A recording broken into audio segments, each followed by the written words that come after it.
हम लोगों ने बहुत सारे क्वेश्चंस किए कंसोलिडेटेड बैलेंस शीट के।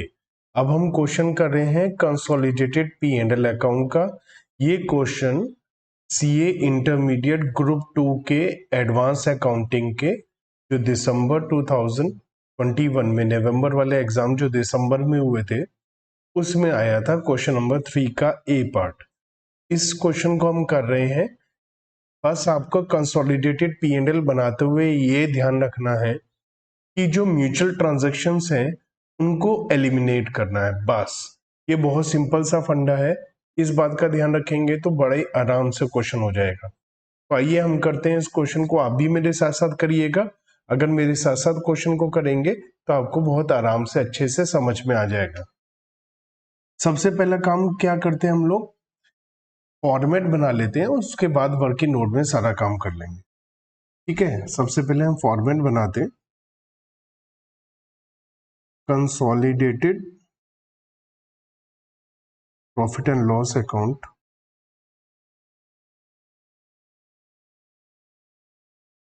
नाम लिख लेते हैं, नाम है moon limited, of moon limited and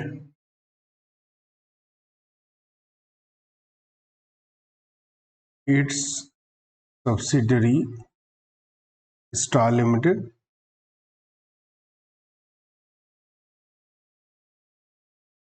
और ये भी लिख देते हैं फॉर द ईयर एंडिंग या ईयर एंडेड 31 मार्च 21। तो ये काम हमने सबसे पहले किया कि एक हेडिंग डाल दी, और हेडिंग डालने के बाद में फॉर्मेट भी बना लेते हैं पी एंड एल अकाउंट का। पर्टिकुलर्स नोट नंबर, क्योंकि हमें सबके नोट डालने पड़ेंगे, नोट बनाने पड़ेंगे, और अमाउंट। तो पर्टिकुलर्स में सबसे पहले हम रिवेन्यू फ्रॉम ऑपरेशन लिखते हैं। तो revenue from operation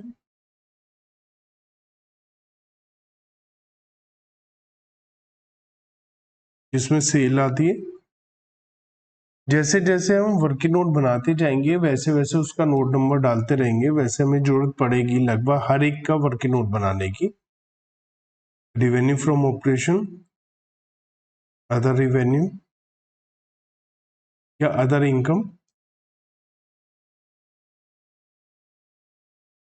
note number 2।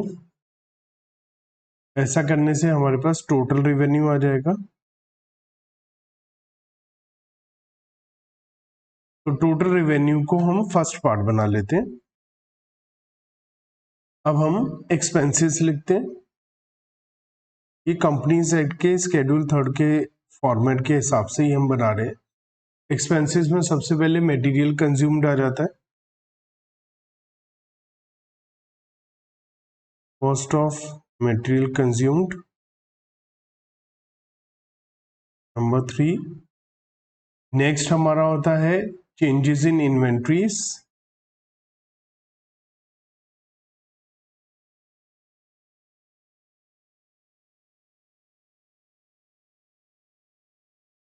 फिर आता है purchase of stock in trade. वो है नहीं इस क्वेश्चन के अंदर, अभी हम देखेंगे। तो मैंने थोड़ा पहले, मुझे पता है कि इस क्वेश्चन के अंदर नहीं है। जब आप एक बार पूरा क्वेश्चन पढ़ लेंगे तो आपको पता चल जाएगा कि purchase of stock in trade नहीं है, जनरली वो होता भी नहीं है। इसके बाद हमारा आ जाता है एम्प्लॉय बेनिफिट एक्सपेंसेस।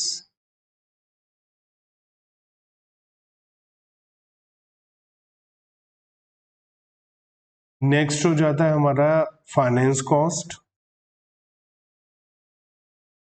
हम लोग एक बार बस फॉर्मेट बना रहे हैं, उसके बाद हम डिटेल्स में सारा काम कर लेंगे।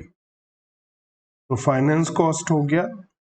फाइनेंस कॉस्ट के बाद में हमारा डेप्रिसिएशन एंड अमोर्टाइजेशन आ जाता है।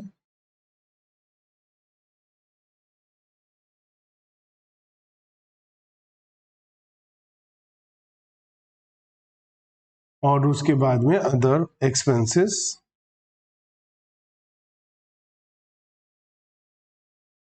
अदर एक्सपेंसेस के बाद में हम टोटल कर लेंगे।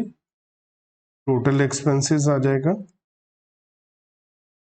यह आएगा नंबर 2 में, सेकंड में। तो हमारे पास प्रॉफिट आ जाएगा before tax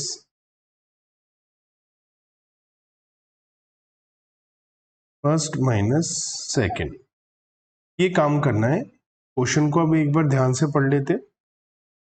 moon and star limited, इनकी इंफॉर्मेशन हमें दी हुई है। शेयर कैपिटल है, finished goods inventory opening closing, dividend income, other operating income, raw material consume, selling expenses, production expenses, loss on sale of investment, sales and other operating income, wages and salary, general and administration expenses, royalty paid, depreciation, interest expense। Other information में लिखा 1 सितंबर को acquire किए थे shares star limited के। Star limited ने dividend दिया है, dividend correctly record किया है मून ने। करेक्टली रिकॉर्ड करने का मतलब अगर वो प्री पीरियड से बिलोंग करता है तो उसे इन्वेस्टमेंट अकाउंट में डाला है, और पोस्ट पीरियड को बिलोंग करता है तो उसे P&L में डाला है। मून लिमिटेड ने बेचा है कुछ माल जो 20% प्रॉफिट ऑन सेलिंग प्राइस है। मैंने बताया था आपको, ये म्यूचुअल जो ट्रांजैक्शंस हैं इनको एलिमिनेट कर देंगे P&L बनाते हुए। इन्वेंट्री में कुछ माल ऐसा है इसमें से परचेज किया हुआ बचा है। सेलिंग एक्सपेंसेस में से कुछ मून को दिया है as a brokerage fees. General and administration expenses में दिया है as a consultancy fees. Star limited use करता है कुछ रिसोर्सेस जिसके लिए इन्होंने रॉयल्टी के 50,000 दिए हैं। हमें कंसोलिडेटेड P&L अकाउंट बनाना है मून और उसकी सब्सिडरी कंपनी का एज पर स्केड्यूल 3। तो हम देख सकते हैं क्वेश्चन ये बहुत इजी होता है, और ज्यादातर उम्मीद है कि एक ही टाइप का क्वेश्चन है, अगर एग्जाम में आएगा तो इसी टाइप का क्वेश्चन आएगा, थोड़ी सी ट्रांजैक्शन अलग हो जाएगी बस। अब क्या है सबसे बड़ी बात कि इसके अंदर वर्किंग्स बहुत ज़्यादा हैं। रीज़न बीइंग कि हमें पता है 8 वर्किंग नोट हमें कम से कम बनाने होंगे, क्योंकि उसके बारे में हमें इंफॉर्मेशन दिया हुआ है अलग अलग एडजस्टमेंट के बारे में। चलिए हम आगे बढ़ते हैं, और सबसे पहले हम बात करते हैं नोट नंबर 1 की, रिवेन्यू फ्रॉम ऑपरेशन मतलब सेल्स। तो इसके अंदर सेल्स लिखते हैं, और सेल्स हमें दी हुई है sales and other operating income. Moon की हम पहले मून की लिख लेते हैं। मून की सेल है 33 to 50,000, 3,32,50,000 रुपीज सेल्स है मून की। और स्टार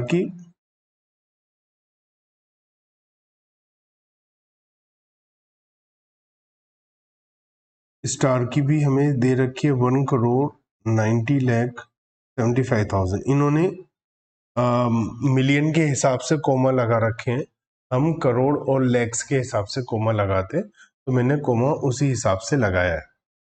इसका टोटल कर लेते हैं, तो ये आ गया हमारा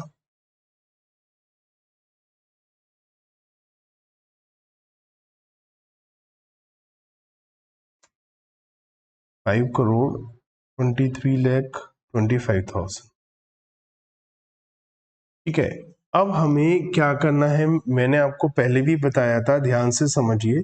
हमें म्यूचुअल ट्रांजैक्शंस को एलिमिनेट करना है। तो म्यूचुअल ट्रांजैक्शन में सेल्स से रिलेटेड फर्स्ट ट्रांजैक्शन है जो यहाँ पर लिखा है, मून ने स्टार को 17,50,000 रुपीज का माल बेचा है, तो वो इसकी सेल में इंक्लूड होगा।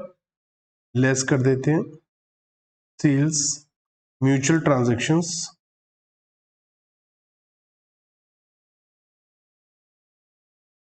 तो म्यूचुअल ट्रांजैक्शंस को हम एलिमिनेट कर रहे हैं। ठीक है, इसमें सबसे पहले है सेल्स, और वो है 17,50,000 की। जो तो जितनी भी सेल थी उसे हमने हटा दिया।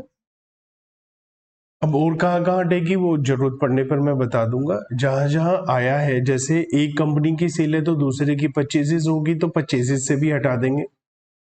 ठीक है, तो यहां से हमने हटा दिया, एलिमिनेट कर दिया इसको। अब एक और एडजस्टमेंट है नेक्स्ट, जहां लिखा सेलिंग एंड डिस्ट्रीब्यूशन एक्सपेंसेस हैं स्टार के, उसमें 2,12,500 मून को दिए हैं एज ए ब्रोकरेज फीस। तो 2,12,500 एक ने दूसरे को ब्रोकरेज फीस दी है। तो ब्रोकरेज फीस एक डायरेक्ट इनकम होती है, तो ब्रोकरेज अगर मुझे मिल रही है तो ये डायरेक्ट इनकम है और मैंने उसको रिवेन्यू फ्रॉम ऑपरेशन में ऐड कर दिया होगा। तो रिवेन्यू फ्रॉम ऑपरेशन के अंदर मैंने उसको इंक्लूड कर रखा है, तो ये भी म्यूचुअल ट्रांजैक्शन हो गई जो इंक्लूड कर रखी है 2,12,500। तो एज ए ब्रोकरेज फीस जो मैंने इंक्लूड कर रखी थी उसे भी हटाना पड़ेगा, 2,12,500। जनरल एडमिनिस्ट्रेशन एक्सपेंसेस मून के इंक्लूड है 2,80,000 जो स्टार को दिए एज ए कंसल्टेंसी फीस। तो स्टार ने इसे रिवेन्यू फ्रॉम ऑपरेशन में इंक्लूड कर रखा होगा, 2,80,000 को इसे हटाना पड़ेगा। तो कंसल्टेंसी फीस को हटाते हैं हम। मैं जनरल एंड एडमिनिस्ट्रेशन एक्सपेंसेस को नहीं हटा रहा हूं, मैं कंसल्टेंसी फीस को हटा रहा हूं जो मैंने सेल के अंदर इंक्लूड कर रखी है, और ये है 2,80,000। ये हमने कंसोलिडेटेड बैलेंस शीट में भी किया था, म्यूचुअल ट्रांजैक्शंस को दोनों साइड से हटाया था। नेक्स्ट है Star uses some resources of Moon and Star paid 50,000 to Moon as a royalty. तो मून ने इस रॉयल्टी को रेवेन्यू फ्रॉम ऑपरेशन में लिखा होगा, डायरेक्ट इनकम है तो इसे हटा देता हूँ 50,000। इसमें से 17,50,000, 2,12,500, 2,80,000 और 50,000 मैंने हटा दिया, तो यह आ गया 5,03,02,500। तो ये अमाउंट आ गई 5,32,500, 5,32,500। तो ये मेरी पहली अमाउंट आ गई जो मुझे पी एंड एल में लिखनी है, क्योंकि पी एंड एल में मेरी अमाउंट आफ्टर ऑल एडजस्टमेंट आएंगी, जो एडजस्टमेंट मैं करके दिखा रहा हूँ। उम्मीद है आप मेरे साथ साथ क्वेश्चन कर रहे हैं, तभी मजा आएगा क्वेश्चन करने में। अगर साथ साथ नहीं करेंगे तो वो मजा नहीं आएगा। देखने में क्या मजा आता है, खुद करने में भी हमें मजा आता है। चलिए नेक्स्ट पॉइंट पर आते हैं हम, और नेक्स्ट है हमारा अदर इनकम। तो हम नोड नंबर 2 अदर इनकम लिखते हैं। तो अदर इनकम हमें क्वेश्चन के अंदर दे रखी होगी, तो ढूंढते हैं कि अदर इनकम के अंदर क्या क्या है। वो जो भी अदर इनकम में है वो सारी की सारी वैल्यूज को हम लिख लेते हैं। तो equity share capital, finished inventory, dividend income. तो ये जो डिविडेंड इनकम है ये अदर इनकम होती है, तो इसे लिख लेता हूं मैं, डिविडेंड इनकम। और इसमें मून 16,80,000 और स्टार 4,37,500। एक तो ये थी डिविडेंड इनकम, तो इसको मैंने लिख लिया। एक है मेरे पास नॉन ऑपरेटिंग इनकम, तो ये भी इनकम में तो आ ही जाएगा, नॉन ऑपरेटिंग इनकम। तो नॉन ऑपरेटिंग इनकम मेरे पास कितनी है, 3,50,000 मून की,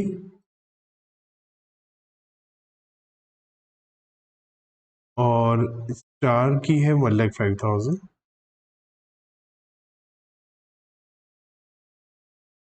ठीक है, तो अदर इनकम लिख दिया मैंने। तो मेरे पास और कोई इनकम नहीं है तो loss on sale of investment ये एक ऐसा लॉस है जो हम या तो अदर एक्सपेंसेस में भी लिख सकते हैं अगर और कोई एक्सपेंसेस हो, नहीं तो हम अदर रिवेन्यू में, जैसे डिविडेंड इनकम हम क्यों डिविडेंड इनकम हम इतनी हैवी डिविडेंड इनकम है तो उसी से रिलेटेड है loss on sale of investment. तो ज़्यादा अच्छा है ये है कि हम यहीं से इसे सेट ऑफ कर लें, अदरवाइज इसे हम अदर एक्सपेंसेस में भी दिखा सकते हैं। तो ये टोटल हो गया हमारा 16,80,000 प्लस 437,500, तो 21,17,500 और ये 3,50,000 plus 1,05,000 4,55,000 loss on sale of investment, उसको मैं यहाँ से सेट ऑफ कर देता हूँ 262,500।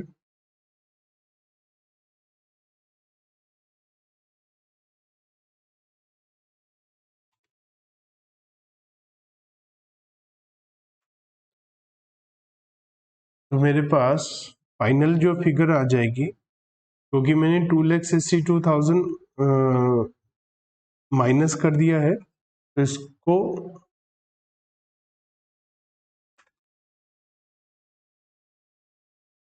माइनस करने के बाद जो फिगर आ रही है 23 लाख, ये 21 लाख है, 23,10,000, तो ये सेकेंड वैल्यू आ गई हमारे पास 23,10,000।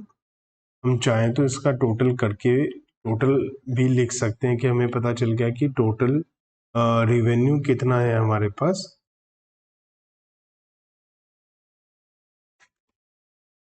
तो 5,21,50,000 हमारे पास टोटल रेवेन्यू आ गया।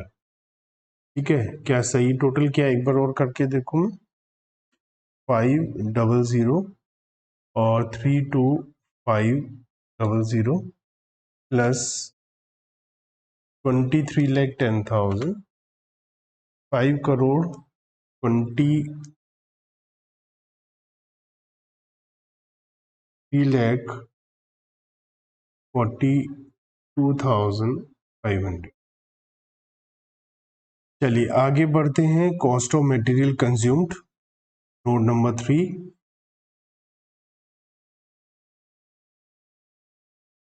तो नोट नंबर 3 की बात करते हैं।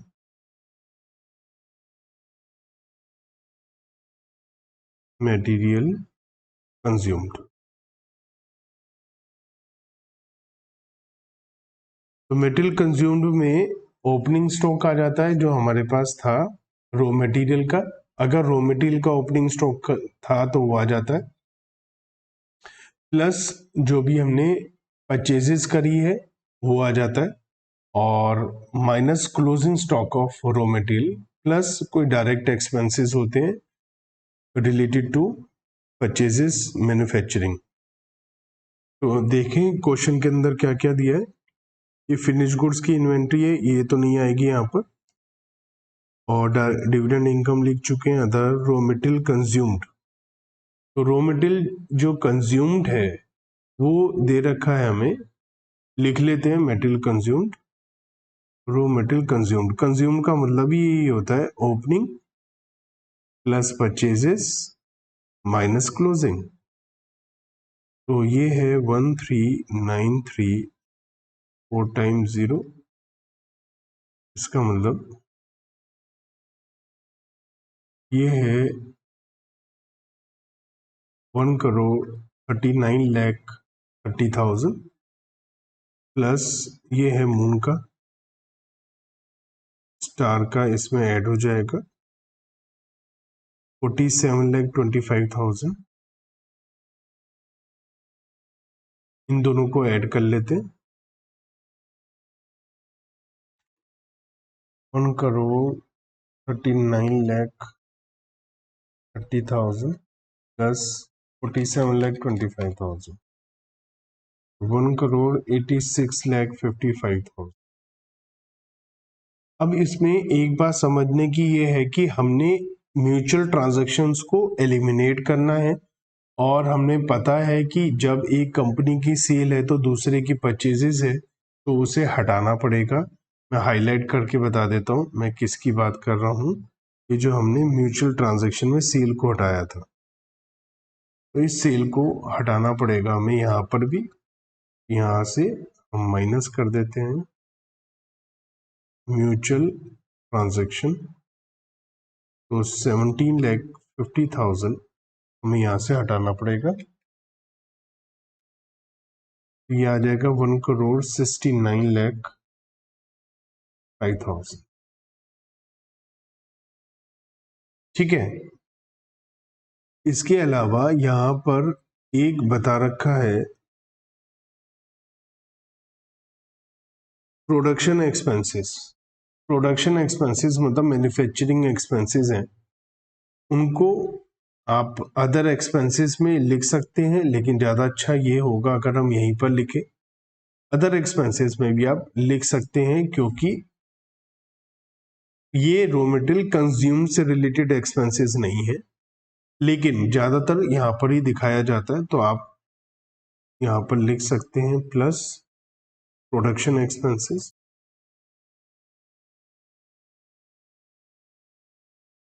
मून के 31,50,000, स्टार के 14 लाख, और इसका टोटल देख लेते हैं। ये टोटल अमाउंट हमारा बाहर आ जाएगा 13,50,000, 31,50,000 एंड 14 लाख। तो ये अमाउंट आ जाएगी 2,14,55,000। ये हमारा नंबर 3 आ गया।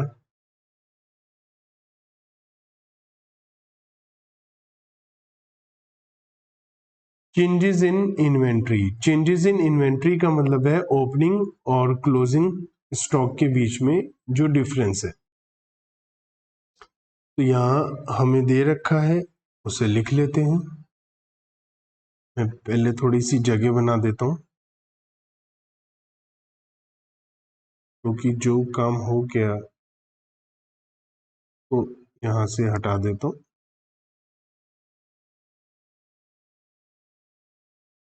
बाकी का काम कर लेते हैं।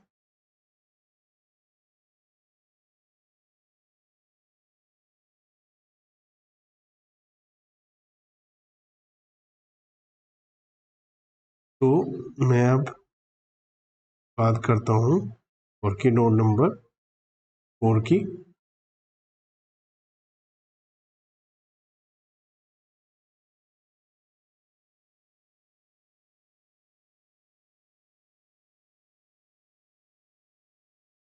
Changes in inventory. याद रखिए, ओपनिंग में से क्लोजिंग स्टॉक को माइनस करना है, क्योंकि हम एक तरीके से P&L की डेबिट साइड में है, तो ओपनिंग में से क्लोजिंग माइनस करेंगे। पहले हम ओपनिंग इन्वेंट्री लिख लेते हैं। तो ओपनिंग इन्वेंट्री हमें दे रखी है मून की 42 लाख,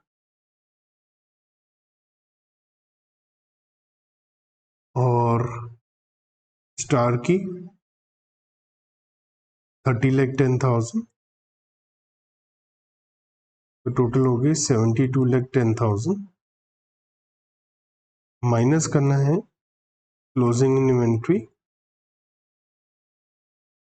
मून की क्लोजिंग इन्वेंट्री है 85,75,000, और स्टार की है 37,62,500। अब याद करिए हमने क्या बात करी थी। हमने बात की थी कि जो भी म्यूचुअल ट्रांजैक्शंस हैं उनको हम एलिमिनेट करेंगे।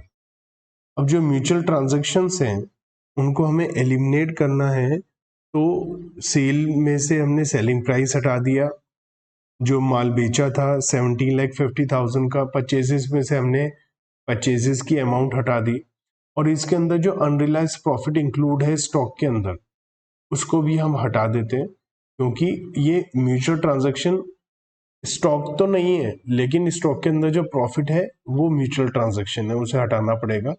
तो हम प्रॉफिट पोर्शन हटा देते हैं।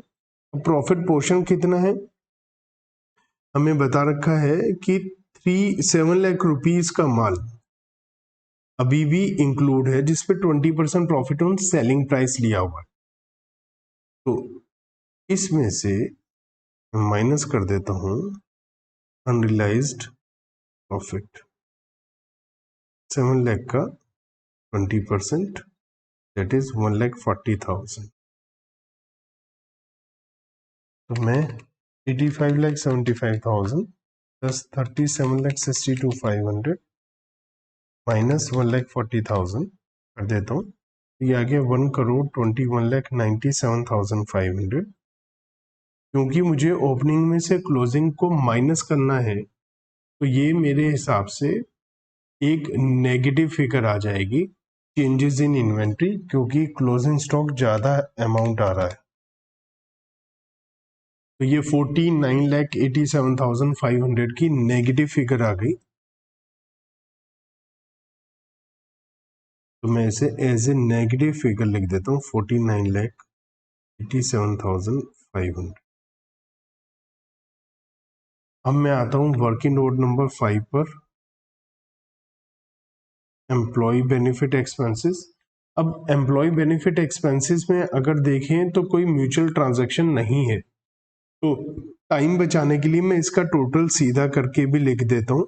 वेजेस एंड सैलरी दे रखा है हमारे को, दो ही है ट्रांजैक्शन, वेजेस एंड सैलरी, इसके अलावा और कुछ नहीं है। दो भी मतलब एक साथ ही दिया हुआ है। तो वेजेस एंड सैलरी को मैं ऐड कर दूं तो 1,33,00,000 है प्लस 24,50,000। तो ये दो फिगर्स हैं जो हमें दे रखी हैं, तो इसका टोटल हो जाता है 1,57,50,000। इसे मैंने सीधा ही लिख दिया है।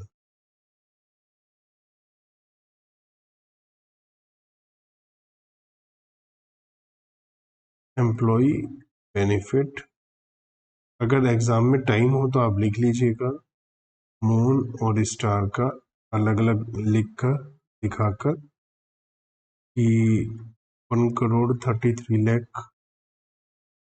और 24,50,000, 1,57,50,000। फाइनेंस कॉस्ट,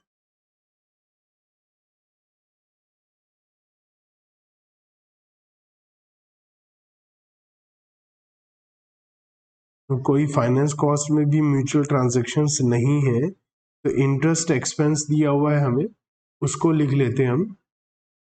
इंटरेस्ट एक्सपेंस में मून का इंटरेस्ट एक्सपेंस है 1,75,000, स्टार का है 52,500।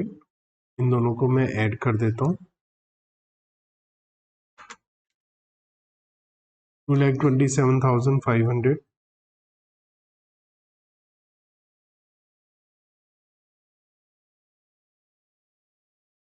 Working note number 7, depreciation and amortisation. Depreciation और एमोर्टाइजेशन में भी कोई ऐसा फिगर नहीं है कि जो म्यूचुअल ट्रांजैक्शन हो, तो मैं ऐड कर लेता हूँ इन दोनों को भी। और डेप्रिसिएशन है 3,15,000 का, मून का, स्टार का 1,40,000, टोटल 4,55,000।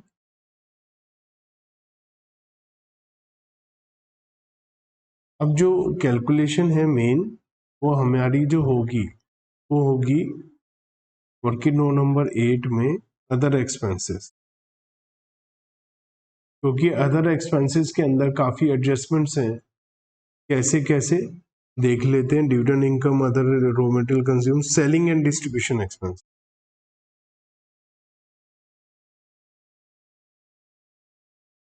तो मून के सेलिंग एंड डिस्ट्रीब्यूशन एक्सपेंसेस हैं 33,25,000,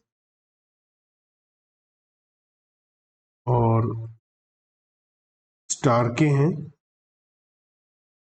15,75,000। इन दोनों को अगर हम ऐड कर दें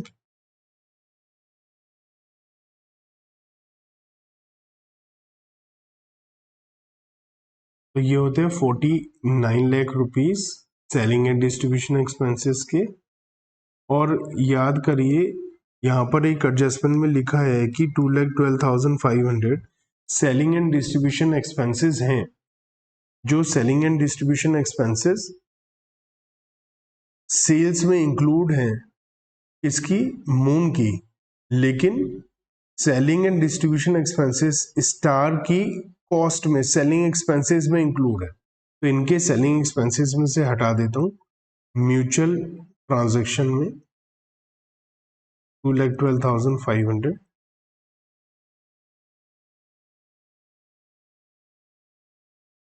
तो ये अमाउंट हो जाएगी 46,87,500। सेलिंग एंड डिस्ट्रीब्यूशन एक्सपेंसेस के बाद में नेक्स्ट एक्सपेंसेस जो अभी तक हमने नहीं लिखे वो हैं general and administration expenses.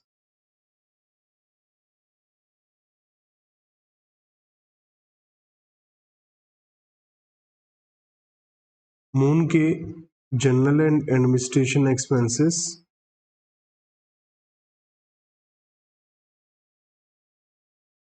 28 lakh.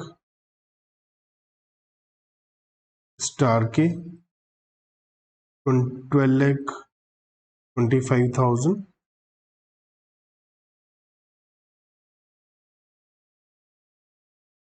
तो ये हो गया 40,25,000।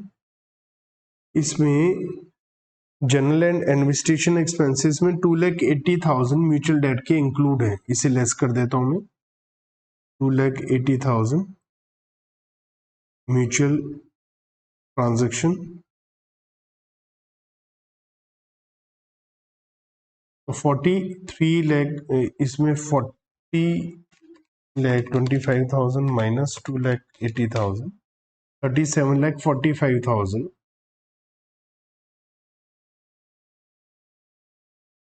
मेरे जनरल एंड एडमिनिस्ट्रेशन एक्सपेंसेस आ गए। नेक्स्ट है रॉयल्टी।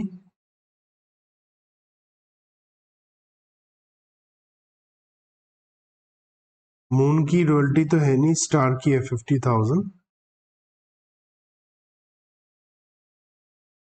और यहाँ लिखा है रॉयल्टी के लिए 50,000 म्यूचुअल ट्रांजैक्शन ही है। टोटल रॉयल्टी जो है म्यूचुअल ट्रांजैक्शन है, तो ये बाहर कुछ भी नहीं आएगा, नील अमाउंट हो जाएगा। तो ये ही हमारी 3 एक्सपेंसेस थे अदर एक्सपेंसेस में, जिसमें से अब रह गए 2। तो इन दोनों को ऐड कर देता हूँ मैं। तो ये आ जाएगा 84,32,500।